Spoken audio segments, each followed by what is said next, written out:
자, 오늘은 열왕의 구속사 26번째 시간을 갖도록 하겠습니다.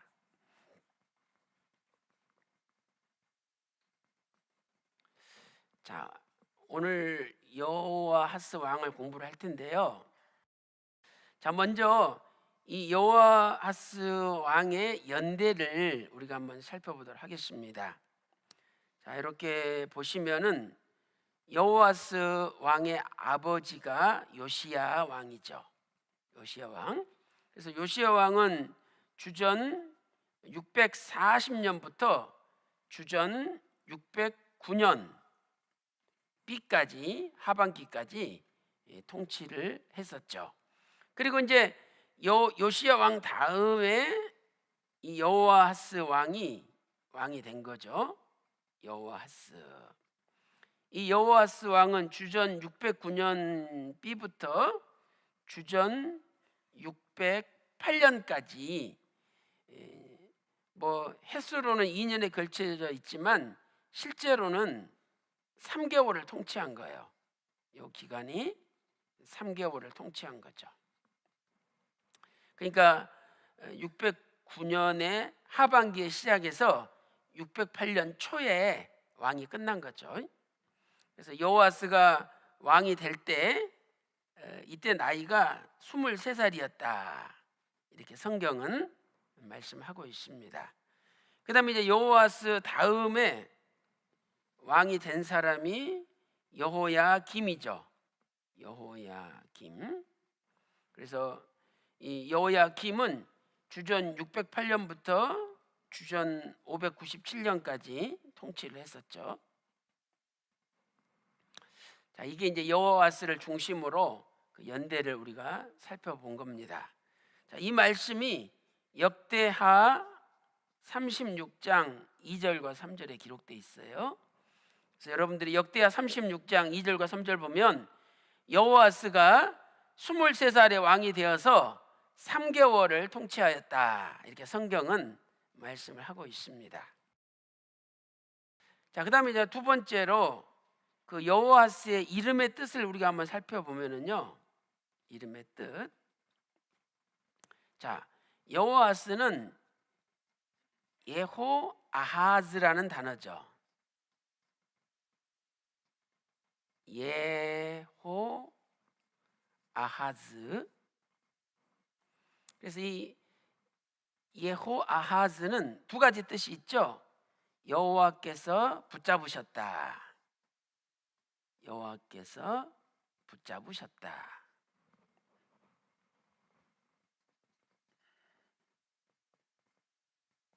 자, 그다음에 두 번째는 여호와께서 붙드신다. 여호와께서 붙잡으셨다. 또 여호와께서 붙드신다라는 뜻을 가지고 있습니다.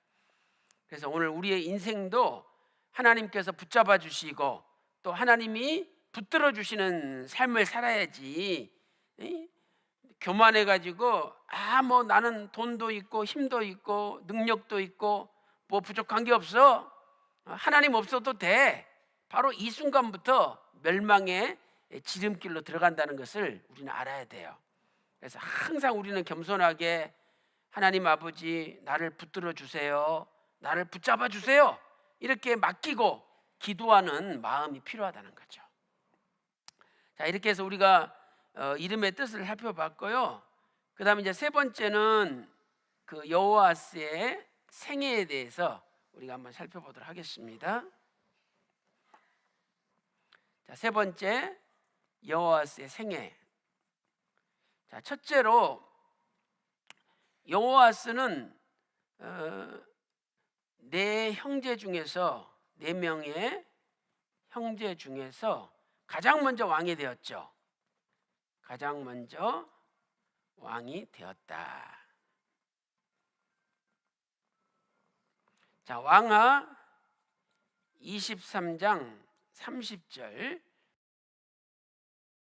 그래서 첫째로 요 4명의 형제 중에서 장자는 누구냐? 장자는 요하난이에요. 요하난이고, 그 다음에 이 4명의 형제 가운데 살룸이라는 아들이 있었는데 이 살룸이 곧 여호와스다.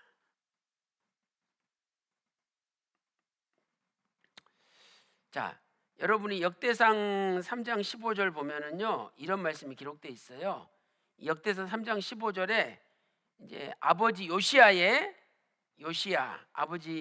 왕의 아들들의 족보가 기록되어 있죠. 아들들. 근데 이 족보를 보면 그 중에 장자는 요하난이라는 거죠. 그 다음에 이제 족보의 제일 마지막으로 기록된 왕 이름이 살룸이 나와요. 근데 그 살룸이 여호와스죠.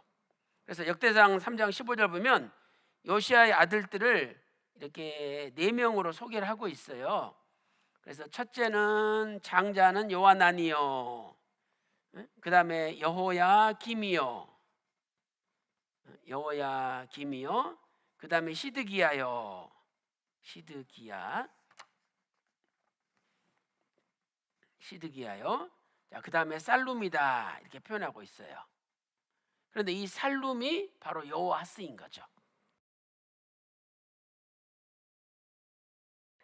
예레미야 22장 11절 보면 요시야 다음에 살룸이 왕이 되었다 이렇게 말씀하고 있잖아요. 오늘 아까 우리가 읽어봤던 열왕기하 23장 31절에서는 여기 30절 방금 우리가 30절부터 읽어봤잖아요. 이 30절에 보면 요시야 왕 다음에 여호와스가 왕이 되었다라고 표현되어 있잖아요. 그런데 예레미야 22장 11절에는 요시야 왕 다음에 살룸이 왕이 되었다 이렇게 표현하고 있어요. 그러니까 살룸이 여호와스의 다른 이름인 거죠. 그래서 네 형제 중에 가장 먼저 왕이 되었는데 장자는 요하난이고 그 다음에 이제 살룸이 여호와스라는 걸 우리가 살펴봤죠. 그다음 두 번째로 이 여호와스는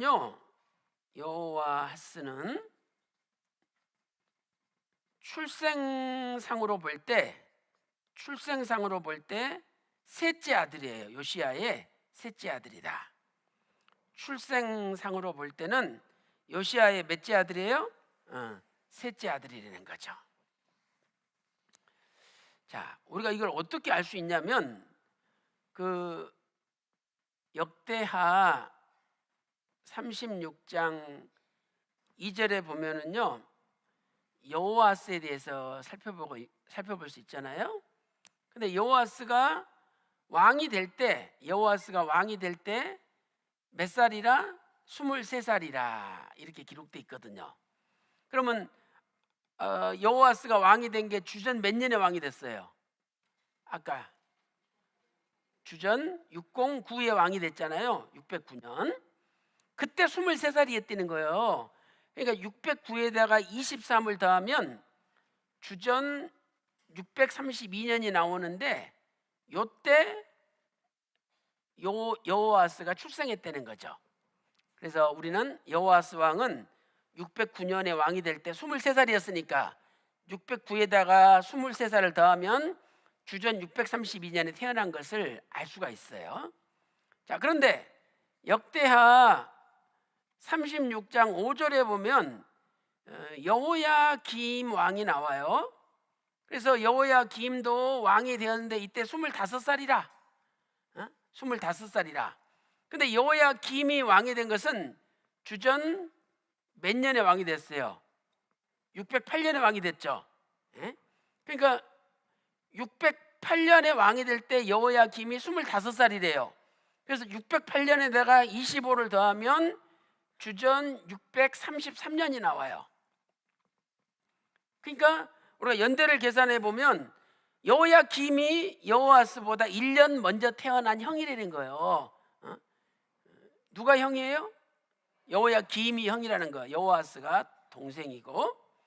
자, 그 다음에 왕하 24장 16절에 보면은요 시드기야가 나와요. 시드기야가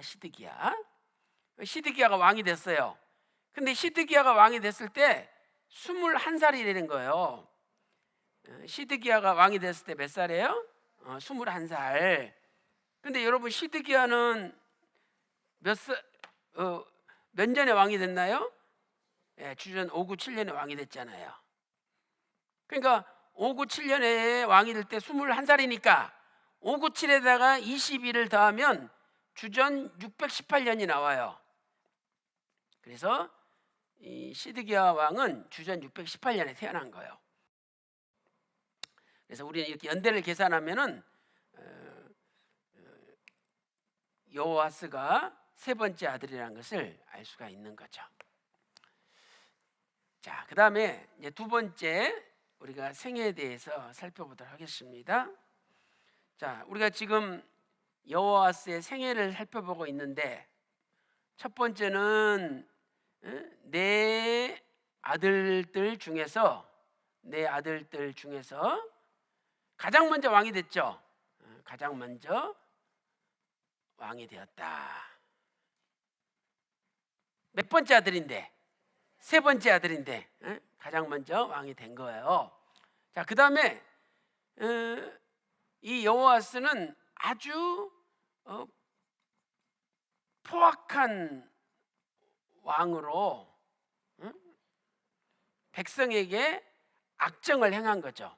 포악한 왕으로 백성을 삼켰다. 자, 우리 에스겔서 19장 3절 4절 한번 찾아보겠습니다. 자, 에스겔 19장 3절 4절 찾아보세요.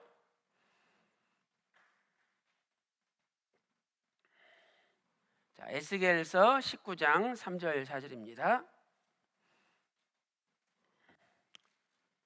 여기 보세요. 아까 시드기야가 21살에 왕이 될 때 주전 597년이라고 그랬죠? 요 구절이 왕하 24장 16절이 아니라 18절이에요. 이것만 고쳐놓으세요. 왕하 24장 18절이다. 자, 우리 에스겔 19장 3절 4절 읽어보겠습니다. 자, 에스겔 19장 3절 4절 시작.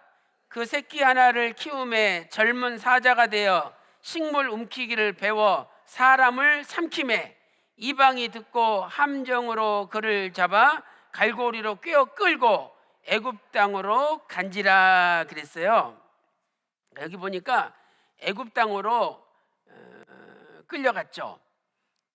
그래서 애굽 땅으로 끌려간 왕은 분명히 여호아스 왕이에요.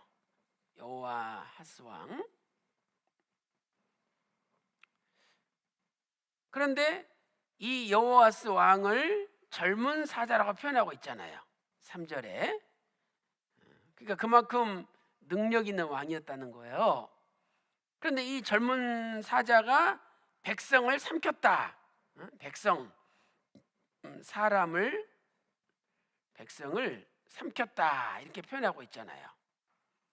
그러니까 이것은 저놈이 우리를 잡아먹는다고 이런 세상적인 표현들처럼 하나님의 백성들을 세금을 무겁게 부과하고 있는 거 다 뺏어가고 악행을 저질렀다는 거죠. 학정을 한 거예요. 그래서 오늘 우리는 여기서 중요한 교훈을 발견할 수가 있죠. 하나님께서는 여호아스에게 다른 아들들보다 더 큰 능력을 줬어요. 그러면 이 큰 능력을 하나님이 주신 것은 뭐냐? 이 큰 능력을 가지고 선한 일, 하나님의 일을 하라고 준 거다 이 말이죠. 하나님의 일을. 그러니까 오늘 저와 여러분에게 하나님이 다른 사람이 갖지 못한 뭔가를 주셨다. 다른 사람이 갖지 못한 돈이 있다. 다른 사람이 갖지 못한 어떤 힘이 있다. 다른 사람이 갖지 못한 어떤 권력이 있다. 또 다른 사람이 갖지 못한 뭔가 달란트가 있다. 또 다른 사람이 갖지 못한 언변이 있다. 여러 가지 자기만의 능력이 있을 거 아니에요. 근데 그 능력은 선한 일, 하나님의 일을 하라고 하나님께서 주신 거다 이 말이죠.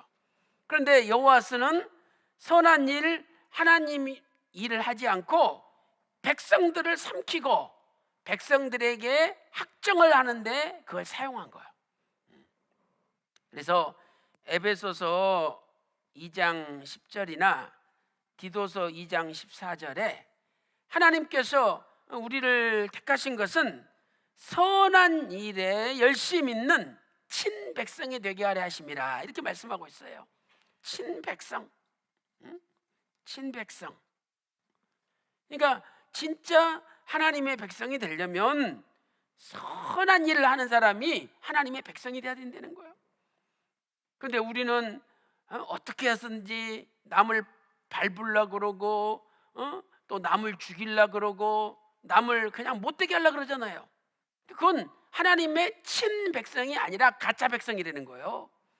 그래서 오늘 여호와스처럼 나한테 이렇게 좋은 걸 주셨는데 내가 그거 가지고 선한 일을 하고 있는지 또는 악한 일을 하고 있는지 우리는 점검해야 된다고 성경은 말씀하고 있는 거죠. 자, 이렇게 해서 우리가 여호와스의 생애를 살펴봤고요. 이제 네 번째로 여호와스의 최후에 대해서 살펴보도록 하겠습니다. 네 번째로 여호와스의 최후. 그래서 여호와스는 첫째로 애굽으로 끌려갔죠. 애굽으로 끌려갔다. 그래서 먼저 애굽왕 바로느고가 이 애굽왕 바로느고는 애굽의 제26왕조 두 번째 왕이죠. 애굽의 26왕조 두 번째 왕인 이 바로느고가 여호와스를 림나라는 곳에 가뒀다가 다시 애굽으로 끌고 갔어요. 애굽으로 끌고 갔다. 자, 열왕기하 23장 33절 34절이에요. 열왕기하 23장 33절부터 34절이죠. 여러분 예레미야 22장 11절에 보면 애굽으로 끌려간다라고 예언하고 있잖아요. 근데 12절 보면 애굽에서 돌아오지 못하고 거기서 죽으리라 이렇게 예언하고 있어요. 예레미야 22장 12절에.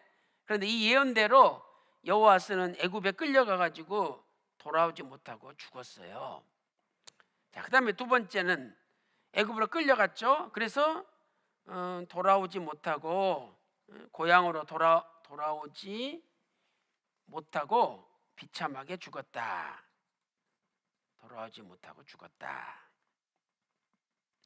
자, 그러면 이렇게 여호와스가 애굽으로 끌려가 가지고 돌아오지도 못하고 비참하게 죽은 이유가 뭘까? 자, 이것은 표면적으로 볼 때는 반애굽 정책을 쓴 거죠. 반애굽 정책. 애굽에 반대를 한 거예요. 반애굽 정책. 그러나 이것은 표면적인 이유고 근본적인 이유는 뭐냐면 자기가 능력이 있으니까 자기를 의지하고 교만하여 하나님을 의지하지 않았다는 거죠. 자기를 의지하고 교만하여 하나님을 의지하지 않았다.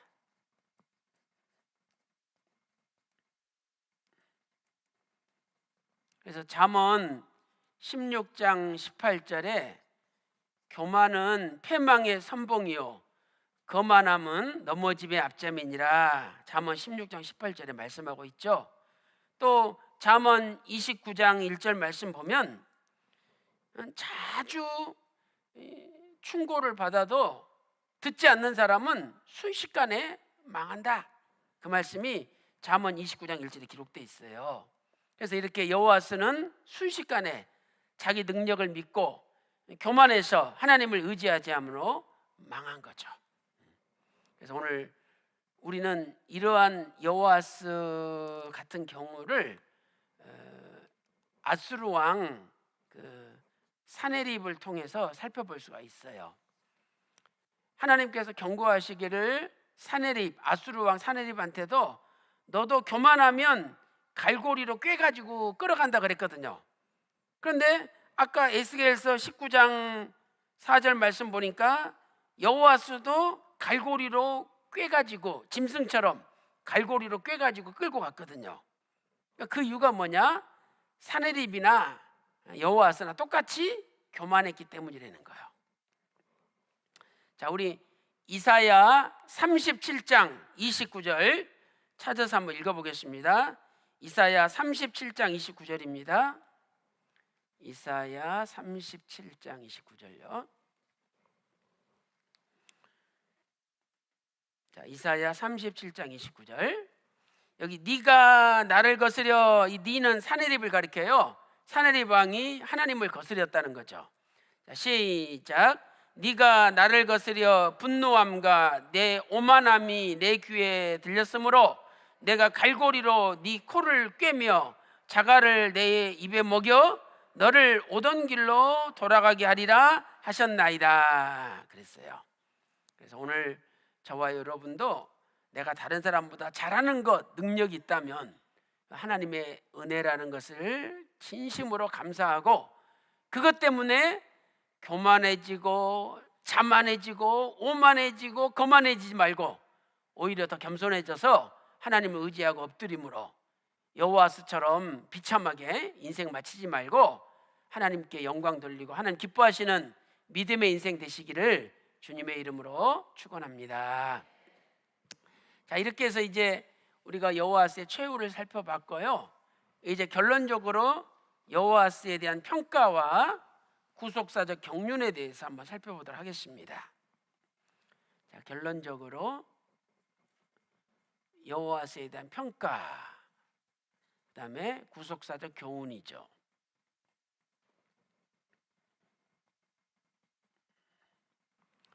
자, 하나님은 이 여호와스는 왕하 23장 31절 32절 말씀 보니까 여호와 보시기에 악을 행했다 이렇게 평가하고 있어요. 하나님 보시기에 악을 행했다.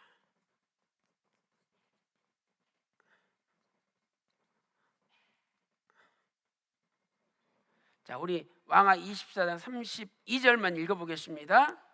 자, 열왕기하 24장 32절 시작. 여호와스가 그 열조의 모든 행위대로 여호와 보시기에 악을 행하였더니, 그렇죠? 하나님 보시기에 악을 행했어요.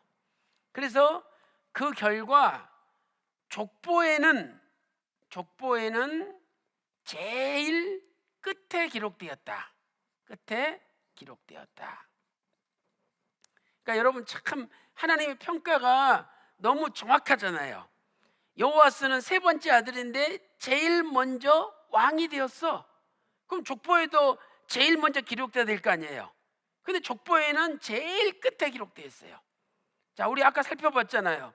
역대상 3장 15절 말씀 보니까 여호와스의 아들들이 있는데 첫째는 요하나니요, 둘째는 여호야김이요, 셋째는 시드기야요, 넷째는 살룸이요. 살룸이 여호와스 아니에요? 그러니까 왕은 제일 먼저 대놓고 하나님이 평가한 족보에는 제일 끝에 기록됐다 이 말이죠. 오늘 우리도 마찬가지예요. 우리가 사람들한테 인정받는 거 중요하죠. 저 사람 최고야. 사람들이 인정을 해. 그럼 내가 아무리 최고라고 인정받는다 할지라도 하나님 보실 때, 야, 네가 무슨 첫째야. 뒤로 가. 너 꼴찌. 제일 마지막에 서. 그러면 꼴찌가 되는 거예요. 그러니까 우리는 늘 하나님의 평가를 받을 때 정말 하나님 앞에 인정받는 삶을 살아야지. 겉으로 드러난 이 세상에서 사람들한테 1등 돼봤자 아무 소용없다는 거예요. 그래서 오늘 또 사람의 눈치를 두려워하지 말고 하나님의 얼굴 앞에 부끄러움이 없는 저와 여러분의 인생이 되시기를 주님의 이름으로 축원합니다. 자, 이렇게 해서 족보에는 제일 나중에 기록되는 사람이 되고 말았어요. 자, 그 다음에 구속사적인 교훈에 대해서 살펴보도록 하겠습니다. 첫째 평가요, 두 번째 구속사적인 교훈. 자, 원래 여호와스의 이름은 여호와하스. 자, 아까 우리 살펴봤죠? 예호아하즈.